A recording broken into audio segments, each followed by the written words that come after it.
Hello, Namaskar. This is Firstpost and you're watching Vantage with me, Palki Sharma.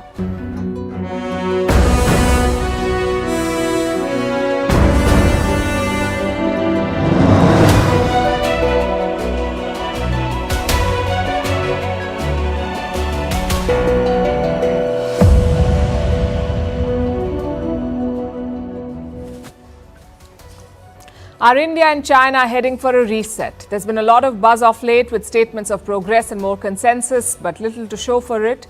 We'll connect the dots tonight and discuss why China is keen to mend this relationship. Interestingly, this comes at a time when China's military capability is under the scanner. They were building an advanced nuclear submarine. It sank. Quite the embarrassment for Beijing. Meanwhile, in the US, Netanyahu has rejected the ceasefire proposal for Lebanon. He spoke at the UN General Assembly and he pitched for war. Zelensky visited a weapons factory in America and it backfired. It seems American domestic politics is a bigger challenge for him than Russia at this point. Then we have Elon Musk picking a fight with the UK, patching up with Brazil and denying rumors of a romance with Giorgia Meloni. In Japan, they have a new Prime Minister. We'll tell you who and why. From the US to Europe, the Catholic Church is struggling with sex abuse scandals. Chip giant Intel is falling behind and facing takeover bids. It's a lesson for all businesses, innovate or perish. And why animals are the biggest superstars on the internet. All this and more coming up. The headlines first. Maldives President Mohammad Muizzu denies having an India out agenda, says his problem was the presence of foreign military in the island nation. Pro-China Muizzu came to power in the Maldives last November. Since then, his country's ties with India have been fraught. But Muizzu is now looking for a reset. He's scheduled to visit India in October. Myanmar's junta bombs an opposition-held town. It comes just hours after the junta issued an invitation to the rebels for talks. Two prominent ethnic armed groups have rejected the offer. In 2021, the military seized power in Myanmar in a coup. In recent months, it has suffered heavy battlefield losses. Keir Starmer meets Donald Trump in New York. It was the first meeting between the new British Prime Minister and the former US President. They were joined by Britain's Foreign Secretary David Lammy, who in 2018 had called Trump a neo-Nazi sociopath. Starmer blamed his schedule for not being able to meet Kamala Harris. Turkey jails a builder for 865 years. He was behind the construction of a building which collapsed in the 2023 earthquake. Nearly 100 people were killed in the tragedy. After the earthquake, Turkey arrested more than 250 people involved in building constructions. Ireland slaps Meta with more than $100 million in fine. The penalty was imposed for password security breaches. This incident took place in 2019, affecting 36 million Facebook and Instagram users. Many tech companies like Google, Apple and Meta have their European operations based in Dublin. And former supermodel Naomi Campbell banned from running a charity. An organization she founded has been accused of misusing funds, where the charity money was used for spa treatments and room service. The British celebrity denies any wrongdoing, says she was not running her charity.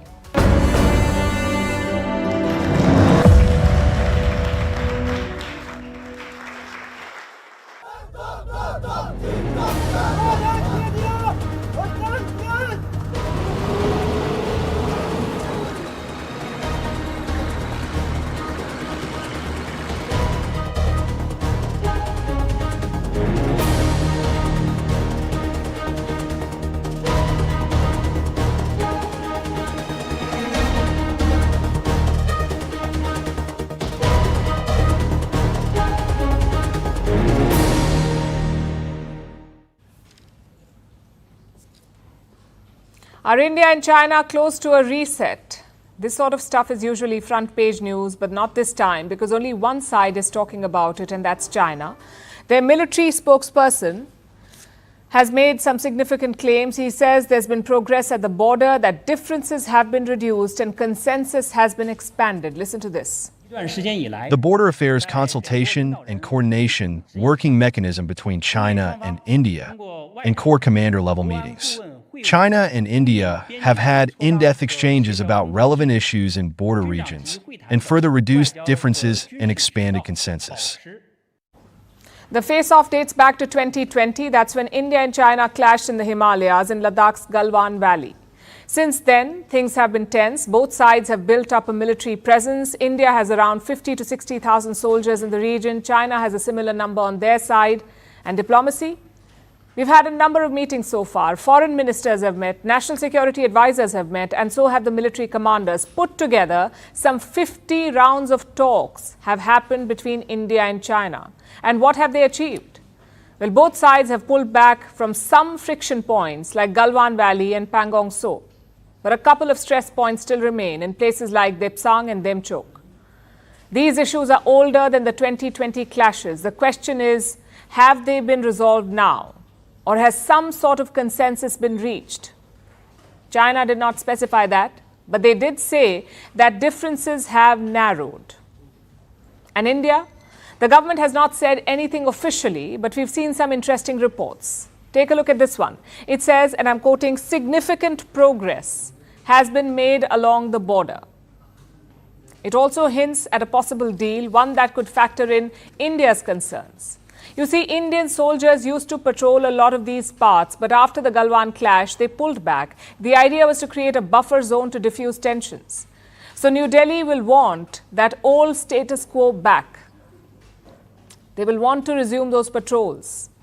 And this report says it could happen, but like I said, none of this is official. Foreign Minister Jaishankar has been getting a lot of questions on China. First, he said 75% of the issues had been resolved. Then he said the relationship is significantly disturbed. Those negotiations are going on. We made some progress. I would say roughly, you can say about 75% of the disengagement problems are sorted out. But once we deal with the disengagement, there is the larger issue, which is both of us have brought very large number of troops up to the border. So there is what we call the de-escalation issue. Then there is the next step is really how do you deal with the rest of the relationship, because right now the relationship is very significantly disturbed. So what do we make of it? What explains the sudden push for consensus? Well, the timing is interesting. Russia is hosting the BRICS summit next month. Both Prime Minister Modi and Xi Jinping of China are expected to attend. So maybe it's a symbolic push, an attempt to de-escalate before the summit. We saw that in 2017 as well. India and China were facing off in Doklam then. But ahead of the BRICS summit, they struck a deal. They decided to de-escalate. Maybe that's the strategy again. But even otherwise, we've seen a push from China. They have been urging India to normalize ties, whether it's asking for direct flights or faster visa approvals or easier investments. Listen to the Chinese ambassador's pitch for closer ties. I also appreciated the similarities between our two neighbors through Indian people's desire for national rejuvenation, aspiration for a better life, adherence to traditional values, and pursuit for modernization. Now, this raises two questions. One, why is China so desperate? And two, why is India so hesitant? Well, Beijing is in a tough place right now. They face a stronger US-led alliance in the Pacific. Just look at what is happening with the Philippines. They're clashing regularly at sea. So maybe Xi Jinping doesn't want two active borders. If he had to choose, the Pacific is more pressing than the Himalayas, especially in the middle of an economic crisis. Perhaps that explains Xi Jinping's desperation. And what about India? Well, New Delhi has been clear about one thing. You cannot decouple from China. The finance ministry has called for more Chinese investments, in fact. China is also India's top trading partner. Yet, New Delhi sounds less enthusiastic about a reset. You see, it's always a question of who needs it more. And right now, that's not India. The Indian economy is better placed. The leadership is being courted by the West and the global South. So why should India take a bad deal? They can easily hold out for a better one. Secondly, trust is an issue. Many leaders, including Prime Minister Modi, engaged with China in good faith, and each time they were betrayed. So why would 2024 be any different? Just consider the latest controversy over Arunachal Pradesh. A team linked to the Indian military scaled a new mountain there. They decided to name it after the Dalai Lama, but China lashed out at them. They called it illegal, null and void. Why? Because Beijing claims Arunachal Pradesh as their own. And the Dalai Lama is a sore point for them. How can you trust a country like this? which is why it makes sense for India to wait for a good deal to capitalize on Beijing's desperation, because for China, a consensus is a band-aid, but for India, it is a lasting solution. Unless that gap is bridged, the issues will remain.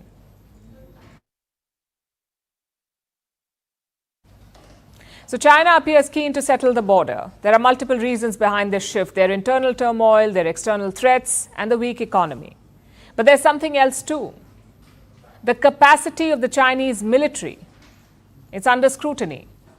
Do they have the military muscle for a long-term standoff with India? This question is being asked again because the PLA has suffered a big blow this year.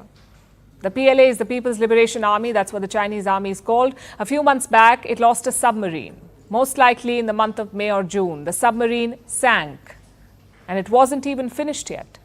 China was building the sub in Wuhan, and before the PLA could start using it, it went underwater. And this wasn't just another submarine. This was China's latest cutting-edge nuclear sub.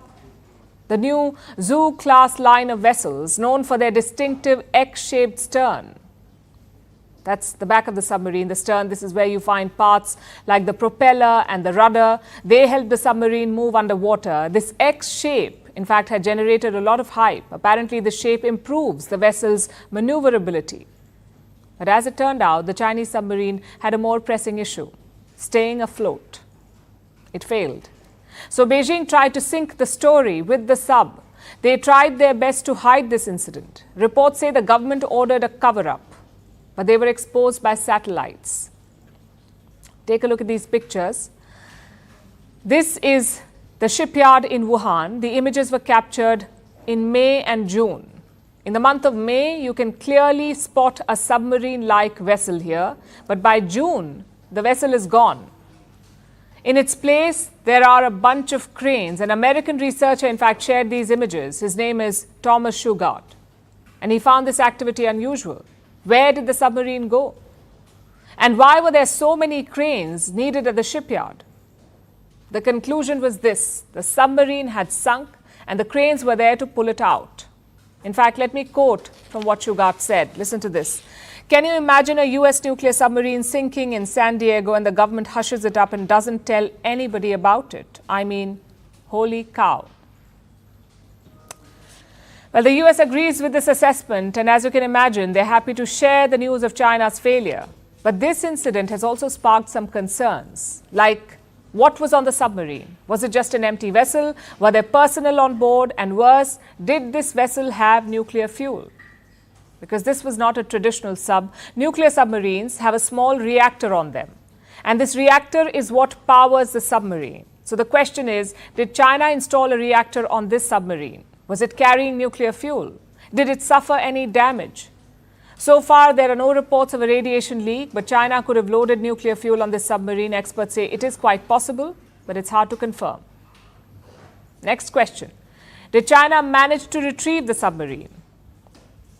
The reports say that it was, in fact, eventually salvaged. But this whole incident, the sinking of a high-tech submarine, is an embarrassment for Beijing. It has the world's biggest navy. These submarines were supposed to project China's naval prowess. Instead, they have become underwater paperweights. And that's what is raising questions about China's military capability. Is it truly war-ready? Can Chinese soldiers fight a real war? And how effective are Chinese weapons? You see, to win a war, you broadly need two things: trained soldiers and reliable weapons. And on both fronts, China appears to be falling short. Its soldiers lack real combat experience. The PLA's last war was way back in 1979 when China invaded Vietnam. Deng Xiaoping was in power at the time, 1979. He wanted to, and I'm quoting, teach Vietnam a lesson. Instead, it was the Chinese who learned a lesson. They lost the war. It's been 44 years since. In all this time, China has not fought any war. So its soldiers do not have real combat skills. There are only a few Chinese generals today who can say that they've seen any real action. And what about the weapons? Well, they don't inspire any confidence either. We've already told you about the submarine that sank. Now look at this.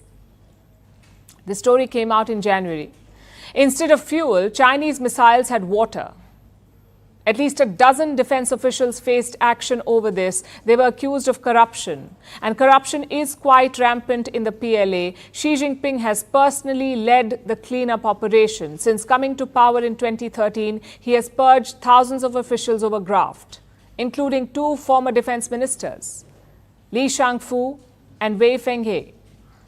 Before taking the top job, both Li and Wei had important posts. Li handled the PLA's Equipment Development Department, and Wei was the first general of China's rocket force. Both leaders now face corruption charges. They're accused of taking bribes during weapons procurement. Now let's connect these dots. China has submarines that sink, missiles that are filled with water, soldiers with no combat experience, and a corrupt top brass. So while Xi Jinping may like to project an image of strength, the cracks in his armor are showing. The PLA may have great numbers, but it is crippled by corruption and incompetence.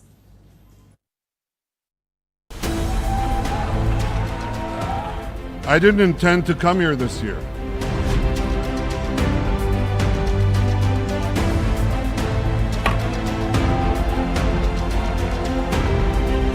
My country is at war, fighting for its life.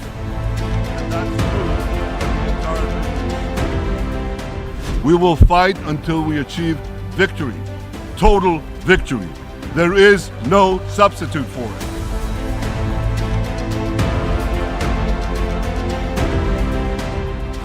There is no place in Iran that the long arm of Israel cannot reach, and that's true of the entire Middle East.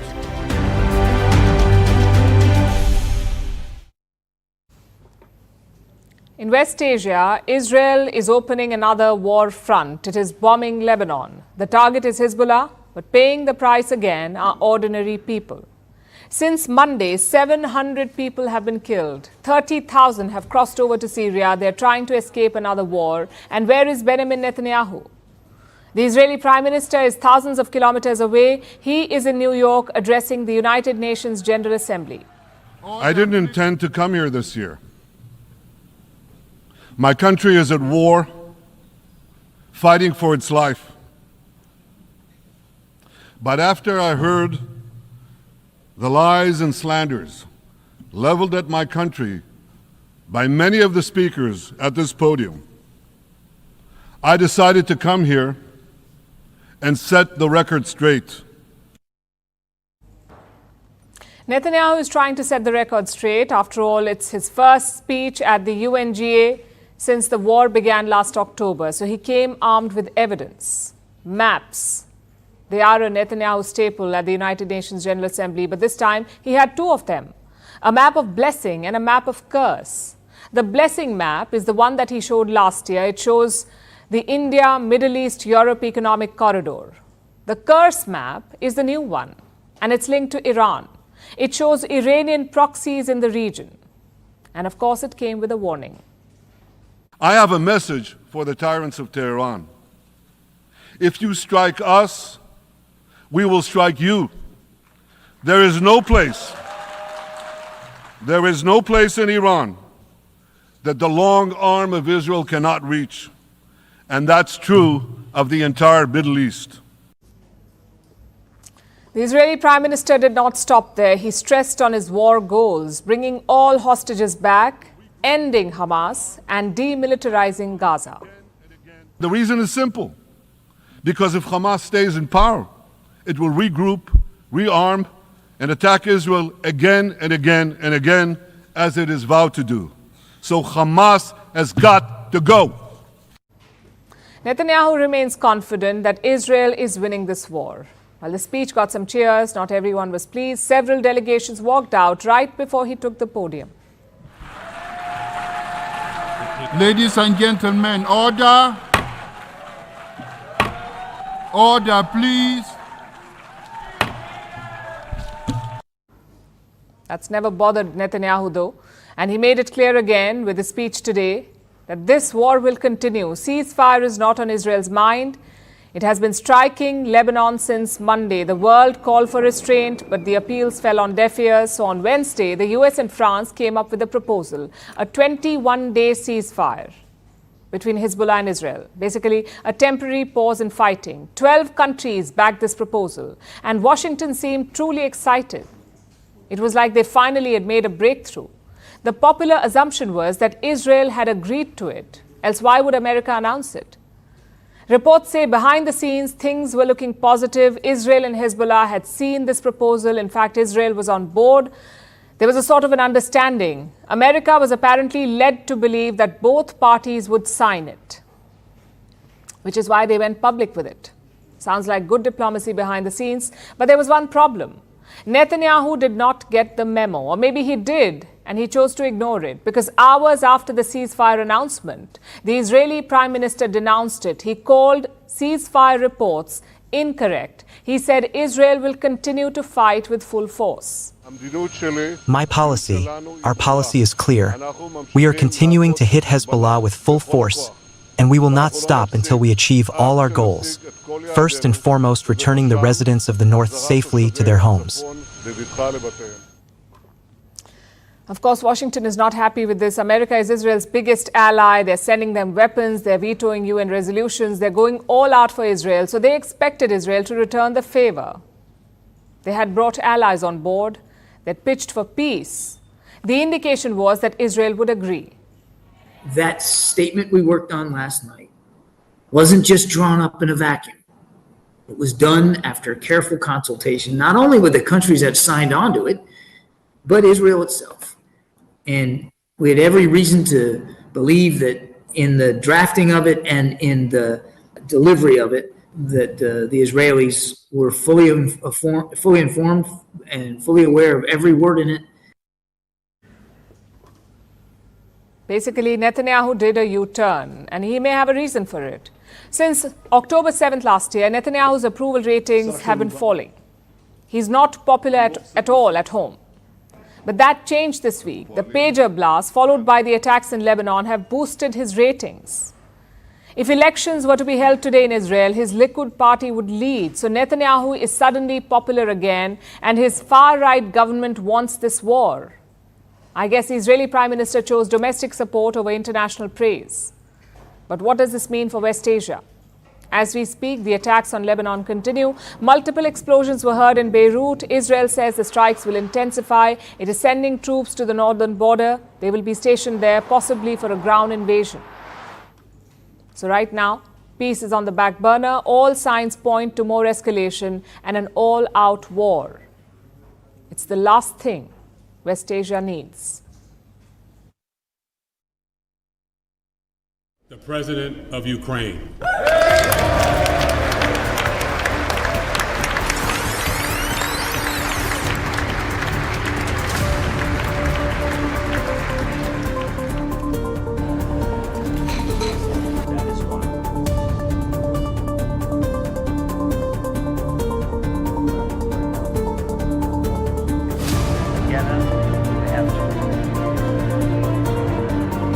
I think it was a very terrible development, and it strains the relations between the two nations at a time that's very unfortunate for Ukraine.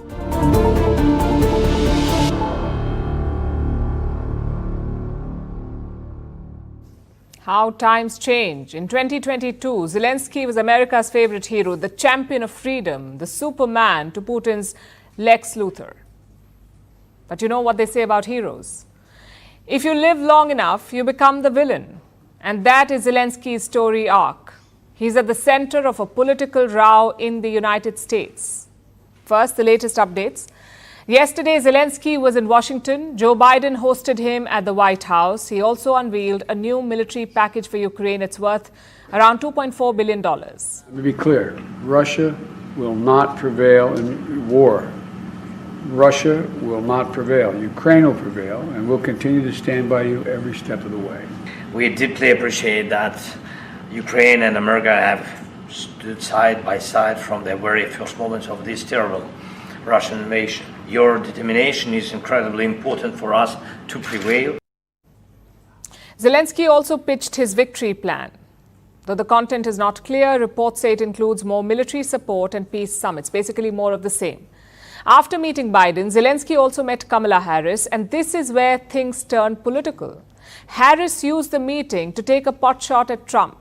She did not name the former president, but the implication was quite clear. Candor, I share with you, Mr. President, there are some in my country who would instead force Ukraine to give up large parts of its sovereign territory, who would demand that Ukraine accept neutrality and would require Ukraine to forego security relationships with other nations. These proposals are the same of those of Putin. A bit of a cheap shot there, and frankly, it adds to Zelensky's problems. He needs US support to continue this war. Not just Democratic support, he also needs the Republicans. But his actions have been counterproductive. This week, Zelensky visited Pennsylvania. He toured a weapons-making factory in the state. Take a look at this.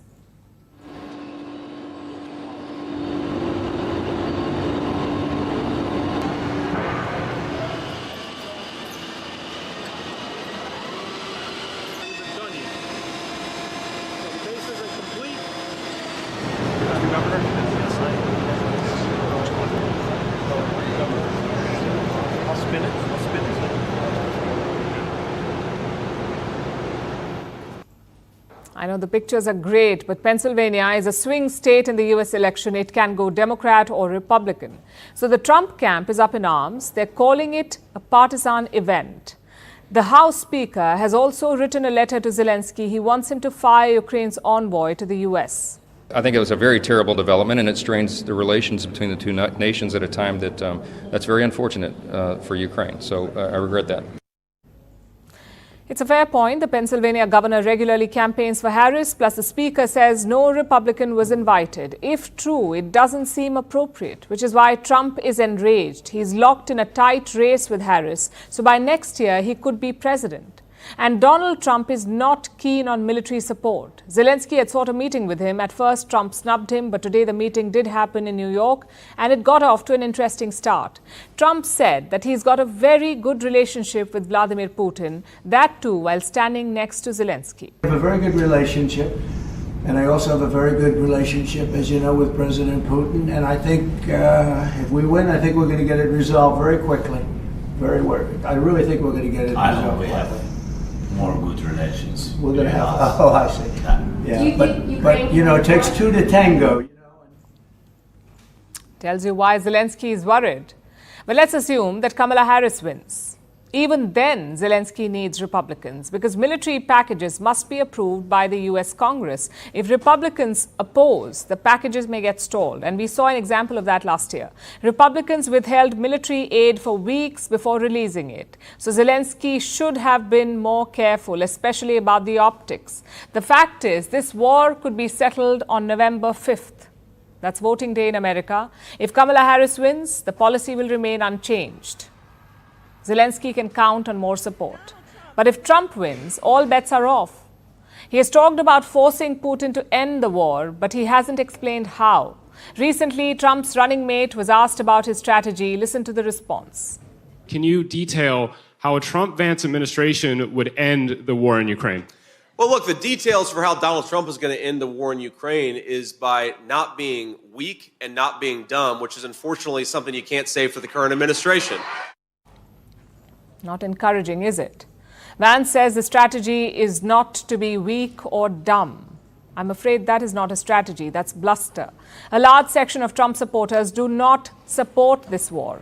They ask, why should Americans pay to defend Ukraine? Which is a fair question, a question that Zelensky has not answered yet. So it's going to be a lonely and long flight back home for Volodymyr Zelensky. He came to the US with hope and vigor. He leaves with more confusion than clarity.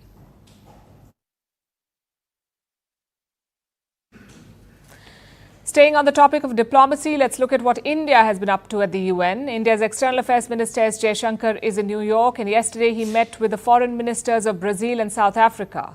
They came together to discuss global issues like security, the wars in Ukraine and West Asia, and terrorism. And that last point is what we want to focus on for now. Brazil, South Africa and India have issued a joint statement urging the international community to act against all UN-listed terrorists. The statement named 4 terror groups in particular: Al-Qaeda, ISIS, Lashkar-e-Toiba and Jaish-e-Mohammed. Now, the entire world knows about the first 2 groups. Al-Qaeda and ISIS. But the Lashkar-e-Toiba and the Jaish-e-Mohammed sometimes get overlooked, perhaps because they only target India. The LET and JEM, as they're called, have one purpose: to try and capture Kashmir and merge it with Pakistan. Obviously, the two groups are based in Pakistan as well, using the country as a base from which to conduct terror operations. And they've been doing this for decades. And yet, they often fly under the radar. Hopefully, the latest statement will reverse this trend, put the focus back on these terror outfits and on their patron, Pakistan. Pakistan is known as a state sponsor of terror. It is a known sponsor of terrorism. It harbors terror groups like the Lashkar and Jaish. The Pakistani military arms and trains them and sets them loose upon innocent people in India. Having Pakistan as a neighbor is like living next to a mosquito farmer whose sole purpose in life is to release a blood-sucking swarm into your backyard. But in recent years, Pakistan's global image has almost been rehabilitated. It's off terror funding watch lists. It's getting pocket money from Western institutions again, and it's even trying to enter BRICS to give sage advice on successful economic development, no doubt. How has this happened? How has the world forgotten what Pakistan really is? Well, maybe because there are other priorities now. 2022 saw the war in Ukraine. 2023 brought the Israel-Hamas war. Before the wars, we had the Wuhan virus pandemic. It's been a chaotic few years. Everyone has been dealing with their own problems. So maybe Pakistan was not on top of their minds. It was the perfect opportunity for Islamabad to try and wipe the slate clean, to repackage itself as just a broke nation, instead of a nation that went broke while funding terrorists. Whatever its current public image, the facts remain the same as always. Pakistan is a military puppet state where the army breeds both horses and terrorists. Pakistan continues to give Lashkar and Jaish a safe haven. It continues to finance and facilitate terrorists in the hopes of one day capturing and then promptly beggaring Kashmir. So this statement is important to remind the world about Islamabad's true colors by highlighting the Lashkar-e-Toiba and the Jaish-e-Mohammed. It shines the spotlight on Pakistan's explosive hobbies. It reminds the world that behind Pakistan's broke facade, there lies a regime which wants to promote violence and terror. With Brazil and South Africa extending their support, this should be seen as a victory for Indian diplomacy.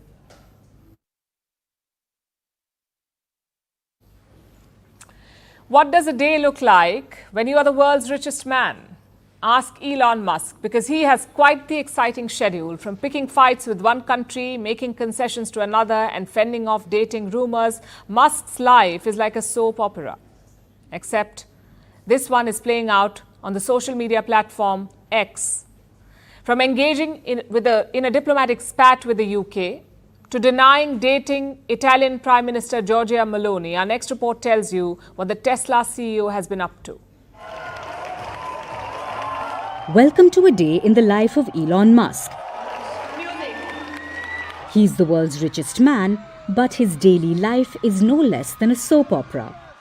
It starts with a cup of picking fights, continues with a side of knowing when to back down, and finally ends with a drink of rumor slaying. The first act of the day, obviously, is picking a fight. Normal humans prefer coffee. Elon Musk prefers a diplomatic dispute. So he picked a fight with the UK. The country is holding an investment summit.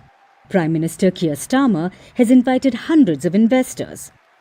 The goal is simple: secure funding and boosting the economy.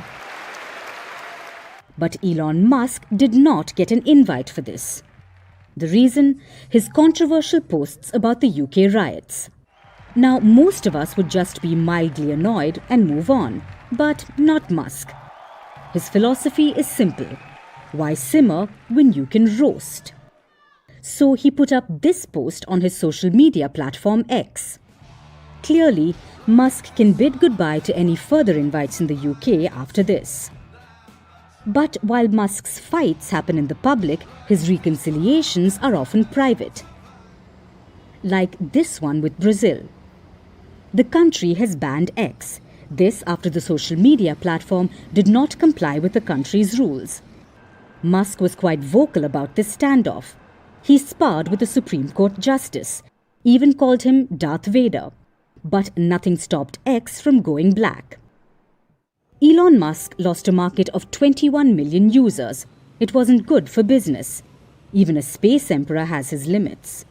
So, in an uncharacteristic move, Musk blinked first.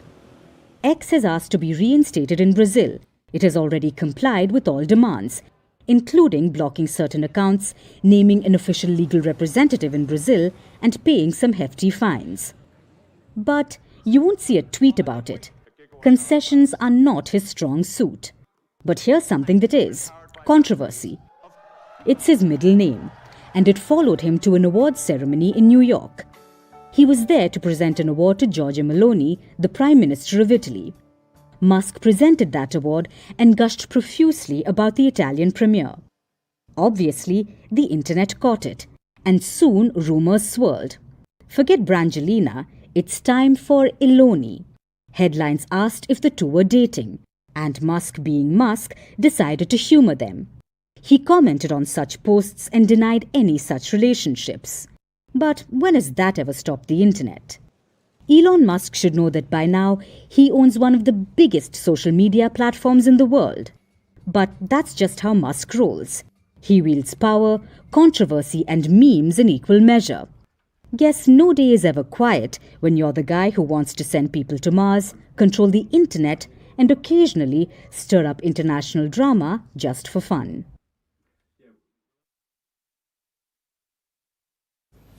Now let's turn to Japan. The land of the rising sun will soon be waking up to a new prime minister. They will soon be led by this man, Shigeru Ishiba. I am Shigeru Ishiba, the 28th Liberal Democratic Party's leader. Let's believe the people of Japan. With courage and faith, let's speak the truth. Let's make Japan, once again, a country where people can live and smile. Shigeru Ishiba will put all of his heart and soul into making Japan a safe and secure country. Thank you for your support.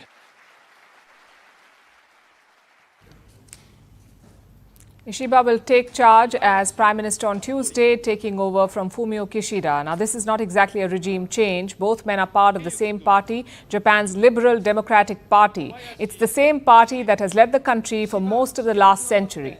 General elections aren't due in Japan for another year, but it's still getting a new prime minister. Why? Because the LDP, the ruling party, was in crisis. The outgoing Prime Minister Fumio Kishida was unpopular. His reputation had taken multiple hits because of a number of scandals. Some LDP leaders were seen as too close to a dubious church. The scandal broke out after the assassination of former Prime Minister Shinzo Abe. Then there was a corruption scandal, again involving LDP lawmakers. Add to this a cost of living crisis in Japan, rising inflation and economic stagnation. You can see why the ruling party was facing flack. Kishida effectively became the fall guy, and he stepped down from his role as party leader, paving the way for the rise of Shigeru Ishiba. Ishiba is 67 years old. He has been an MP since 1986. He has served as Japan's defense minister, agriculture minister, and even the minister in charge of stopping population decline. Now, you would think that the LDP would try to find someone different, a fresh face, perhaps Japan's first woman prime minister, which almost happened, by the way.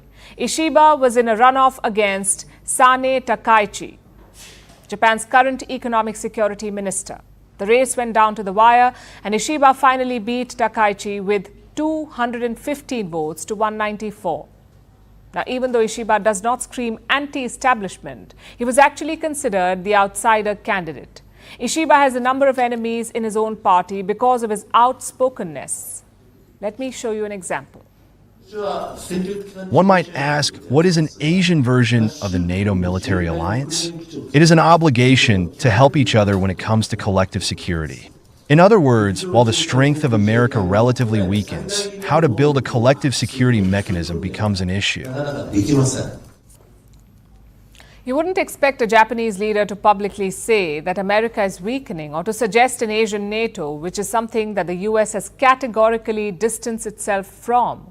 But Ishiba is outspoken about both these things and other issues too.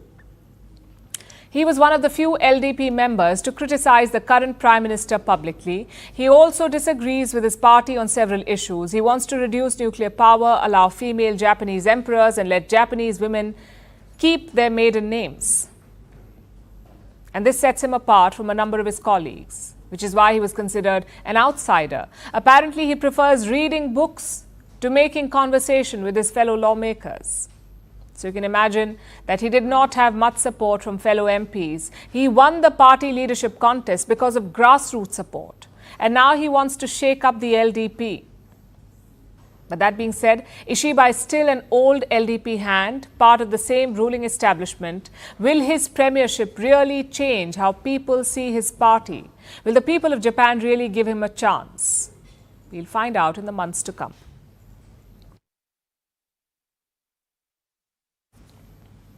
$323 million, that's how much the Catholic Church in New York will have to pay up.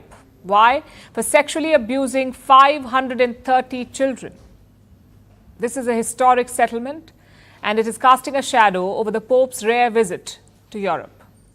Pope Francis is in Belgium, another country rattled by the clergy's sex abuse scandals. Their Prime Minister is demanding justice. He says the Church has been involved in cover-ups. So no matter where the Pope goes, no matter how much he tries to rally support amid Christianity's declining numbers, he cannot escape the Church's dark past and its stories of sexual abuse, often involving children.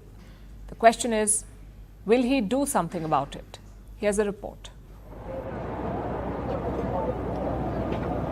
A Catholic diocese in New York is going bankrupt. A diocese is a group of churches under the control of a bishop. And this bankruptcy will be the largest for any US diocese. Why?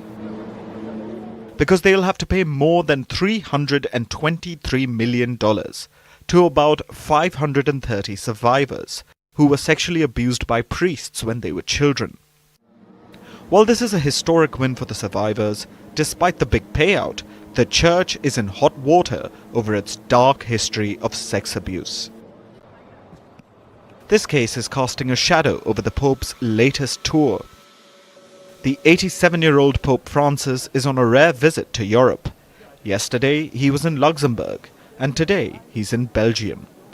While he has arrived to spread a message of peace amid ongoing wars and encourage the dwindling Catholic flock, his visit to Belgium has witnessed a blistering start. Just as the King and Prime Minister welcomed the Pope, they blasted the Church's legacy of sex abuse.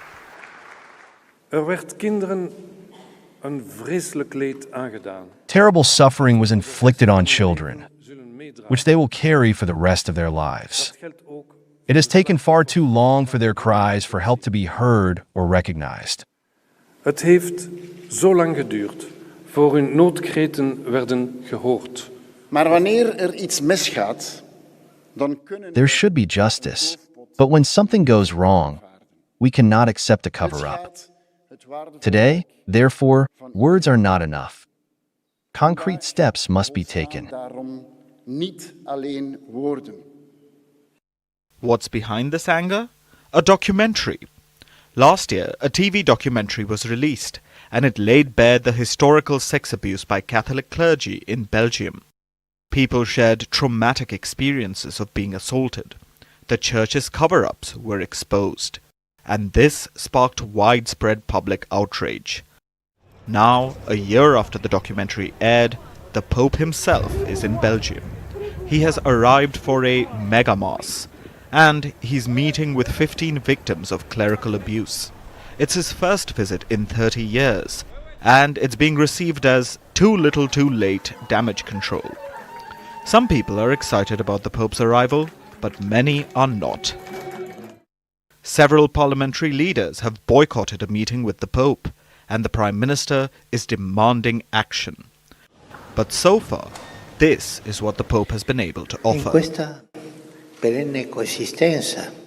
Brothers and sisters, in this regard, this is a shame that we have to take in our hands, ask for forgiveness, and solve the problem. The shame of abuse, of child abuse. The forgiveness won't come easily. Over the past few months, the Pope has visited one continent after another. Earlier this month, he was on a rare visit to the Asia-Pacific region. Among many countries, he visited Timor-Leste, where his mass was attended by more than 600,000 people. all while previous child sex abuse scandals of the clergy hung over his visit. The Pope is touring the world to rally support. But wherever he goes, the shadow of sex abuse across nations follows him, and he can't escape it until his words are followed by accountability and action.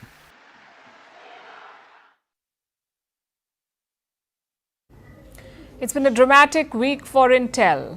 Takeover speculations, rejected offers, plunging sales. We've seen it all this week. If you've been tracking Intel, you know why. If not, you will be confused. After all, this is supposed to be the semiconductor age. Chip companies are beating market expectations, and Intel is the OG chip company. So why are they in trouble? Let's look at the market buzz first. US media reports say that Qualcomm is trying to buy Intel. Now, Qualcomm is also an American company. They work mostly in the wireless technology space. I'm talking about things like 5G. And how did Intel respond? Well, that part is not clear yet. The company is keeping its strategy hidden. Then today, a new report came out. It said ARM Holdings tried to buy Intel's product division. ARM is a British chip company, but its majority stake is held by Japan's SoftBank. They want Intel's product division. You see, Intel has two divisions. One sells chips for gadgets. The other operates the factories and foundries. ARM did not want the factories. It only wanted the product division. And what did Intel say? Apparently, they said no. Now, both these takeover bids are quite interesting because the numbers barely match up. Listen to this carefully. Intel is worth around $102 billion. Qualcomm is worth around $190 billion, and ARM is worth $156 billion. They would struggle to complete this takeover. Maybe that's why Intel has said no. But let's come back to the first question. Why is Intel struggling? Technically, they should be leading the pack. Intel fueled the computer boom in the 1990s. They created the x86 Central Processing Units, or CPUs. It was almost like a monopoly.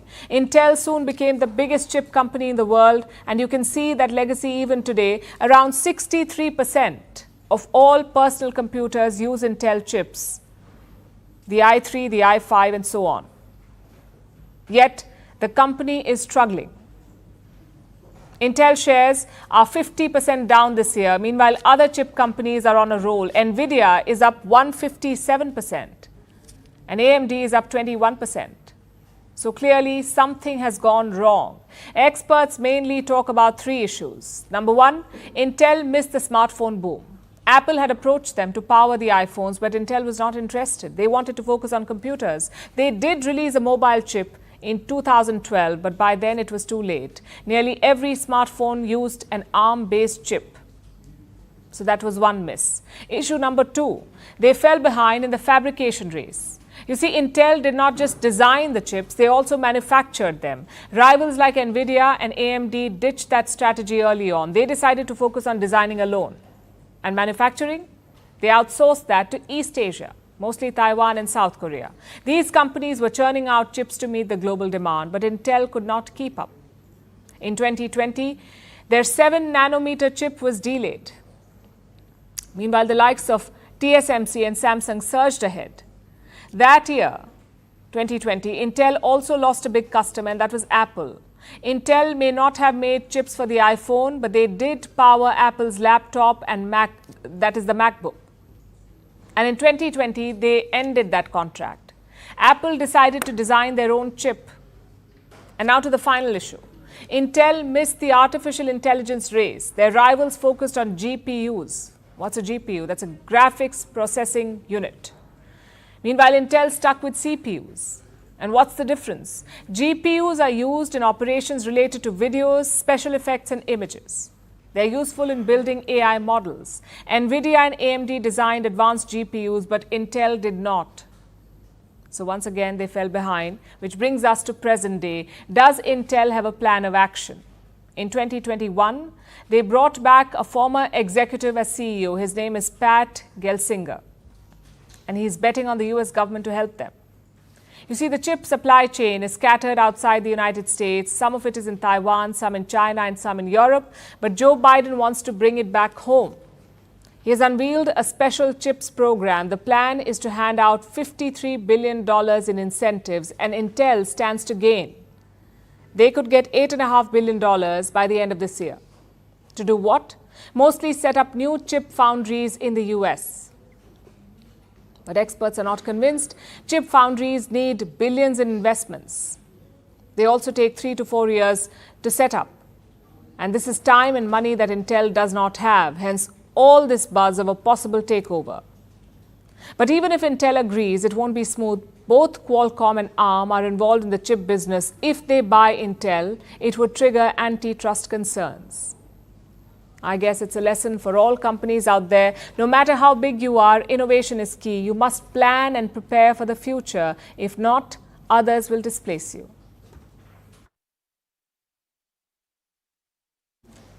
Our next story tonight is about the new A-listers on the internet, Mu Deng and Pesto. Mu Deng is a tiny, adorable pygmy hippo in Thailand, and Pesto is an unusually large penguin in Australia. Over the past few weeks, both have managed to win hearts the world over. They have millions of social media followers. They have spurred makeup trends, memes, and even merchandise. But they aren't alone. From Grumpy Cat to Doug the Pug, why is the internet obsessed with animals? Here's a report. Hi! That's Her Highness throwing a fit. Good morning!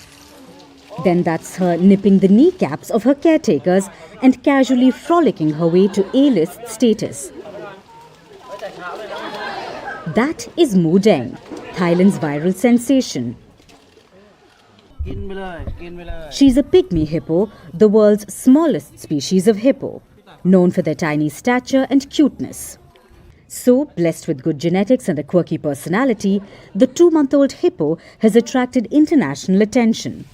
Over the last few weeks, tens of thousands of people have visited the zoo where Mu Deng is being raised. I left home in Bangkok from 6:30 a.m. this morning specifically to come and see Mu Deng. I'm here just to see her. I knew her from TikTok, and I wanted to come to see her today because she is so cute. Mu Deng has won the heart of social media. She has about 4 million followers on TikTok. There are Mu Deng-inspired makeup tutorials as well. The rosier the cheeks, the better. And what's more, those who can't visit Her Highness personally can watch her eat and play on a live stream. But most fans try to pay her a visit, which is good news for the zoo.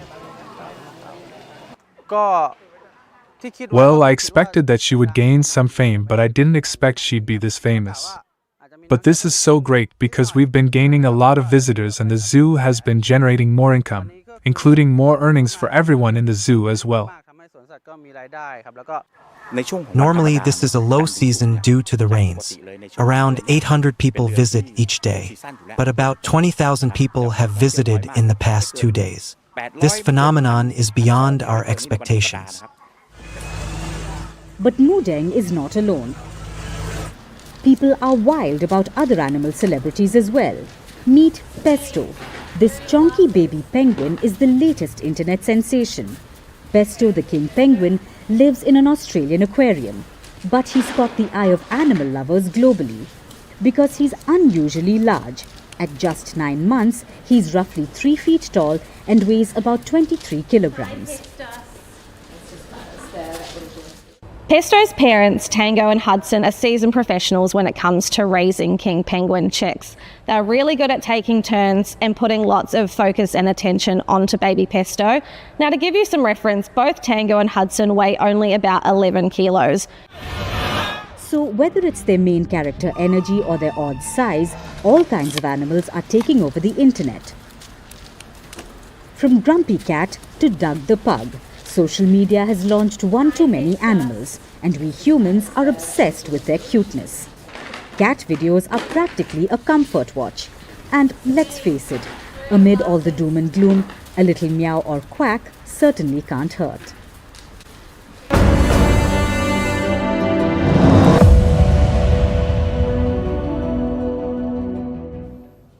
As always, it's time for today's joke. We're looking at a New York stand-up comedy club today, also called the United Nations General Assembly. It is supposed to be a place for serious speeches and discussions, but it's been reduced to theatre. A moment from Thursday is going viral. Haiti's president was speaking to the General Assembly. During his speech, he reached out for some water. You would think a glass would be handy, but for some reason it wasn't. Instead, the Haitian president had to drink from a jug. You can imagine how that went. Now, this was at least an innocent moment. It could happen to anyone, but some of the past incidents have not been so innocent. Take a look.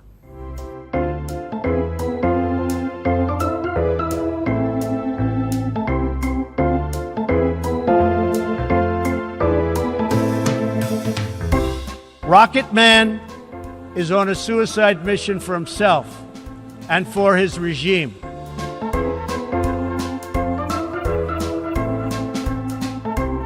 A few moments later.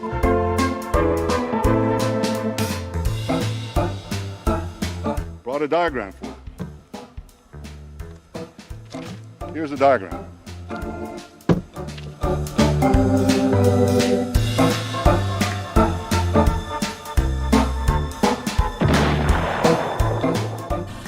In less than 2 years, my administration has accomplished more than almost any administration in the history of our country. America's so true.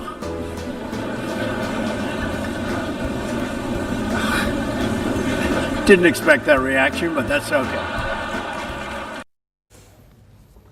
And now it's time for Vantage shots, images that tell the story. In China, newly installed sewage pipes rupture, drenching cars and pedestrians.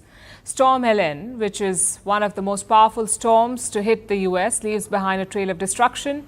And the world's first 3D printed hotel takes shape in Texas. Finally, we're taking you back in history on this day.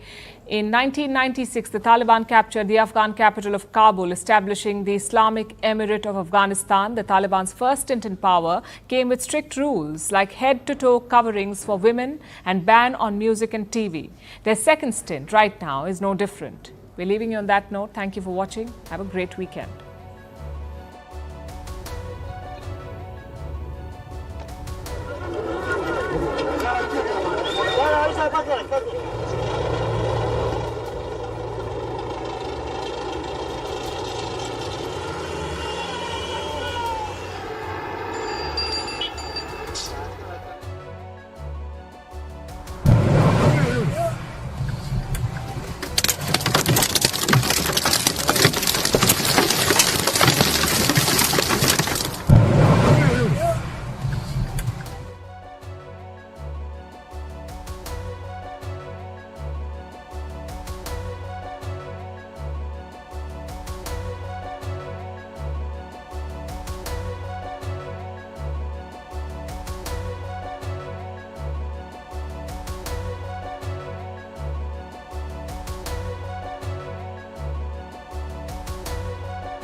From impeachments to inaugurations, if it's a political story, we are on the scene. The race for the White House is heating up. Kamala, you're fired! I say, bring it on. If it's breaking news, we're live with the latest coverage. From the White House, the State Department, and Capitol Hill, we know the issues, but above all, we know the players to bring you the latest in-depth analysis on all the key stories that we're covering. I'm Eric Ham.